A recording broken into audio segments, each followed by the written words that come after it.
My name is Sanjay Sarma. I'm professor of mechanical engineering at MIT, and I'm also the vice president for open learning. I do research in a number of areas surrounding the Internet of Things, from radio frequency ID to connected cars, to connected buildings, to connected sensors, and so on.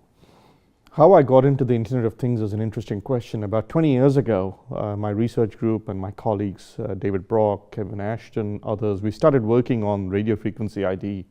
And over the course of the next 10 years, our efforts, along with labs and researchers and engineers around the world, led to a new suite of standards that have really impacted the supply chain. But RFID is the last meter problem, connecting something as passive as a six-pack of Bounty paper towels to the internet. And so Kevin Ashton, whom I used to work with, came up with the term Internet of Things to explain the future. And because we knew we owned the last meter, we were sort of in pole position to do a lot of work and connecting everything to the internet just because you could. And that's how we got into it. You know, we are so inefficient as a culture, as a society. And what drives me is our ability to capture these inefficiencies, eliminate them, improve comfort, quality of life, pleasure. You know, at this moment there are entire buildings where the lights are on where people aren't working, or where the air conditioner is on where people aren't working. There are streets where traffic is backed up, belching fumes and carbon dioxide, where with a little bit of information and better traffic light management, you could relieve the congestion. There are electric grids that are falling over because there's some sensor that could have alerted someone, but we didn't have it. So the opportunity to really make us capable of marshalling our resources more efficiently, and as I said, improve the quality of life, is really intoxicating and, in my view, sort of a moral burden on humanity. You know, the Internet of Things, in some ways, it's all around us. We just don't notice it. I would argue, for example, that Uber and Lyft are examples of the Internet of Things. If a car were connected and had GPS and someone could see where the driver was, we would be able to summon up a ride by clicking a finger. Cars aren't as connected, so we just inserted a cell phone into a car, and that's what Uber is. So it's everywhere, you know, whether it's a Nest thermostat or an Amazon Alexa. But to me, the classical example is actually Zipcar. Right. You know, Zipcar is this wonderful example. How do car rentals work today? You put all the cars together because someone's got to give you the key and check the mileage when you return the car. And that's done physically by a person, so you put all the cars together.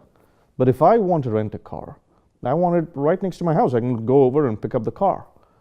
And Zipcar is enabled fundamentally by the Internet of Things, because the key and, you know, monitoring things like mileage can be done remotely. So if you remove the Internet of Things, Zipcar would not be possible as a company. But with the Internet of Things, your rental becomes utterly fragmented, and the rental company can focus on creating new experiences for the user, where the user doesn't actually have to own a car, right? You just walk down the street to a local mall or parking lot, you pick up a car, or a grocery store parking lot, pick up a car, and you have the car for 8 hours or whatever. So Zipcar is a classical example to me of the business transformation enabled by the Internet of Things. And the other thing I'll say is that people often ask, so what is the Internet of Things? And it's sort of hard to explain. You can't buy the Internet of Things. It's like you can't buy good health, right? You can't buy a workout. The Internet of Things, to me, is a facilitator for a much larger movement that we're in the midst of right now. And that movement is what we refer to in our book as inversion. And the basic idea is, instead of the customer wrapping themselves around a product, the company wraps itself around an experience that it wants to own for the customer.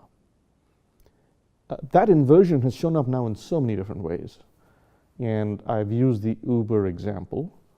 But another example actually is Amazon. Amazon started as a bookseller, but pretty soon they realized that it wasn't the books, the products they wanted to own. They wanted to own something inverted, an experience, which is reading. And so they went from being a bookseller to providing a reading experience. They came up with the Kindle. They came out with the Kindle app, which actually undercut the Kindle on an iPhone, an iPad, on Android devices. So you can rent it, you can rent a book. So basically, they became the owner of an experience, not of a product, and that's inversion.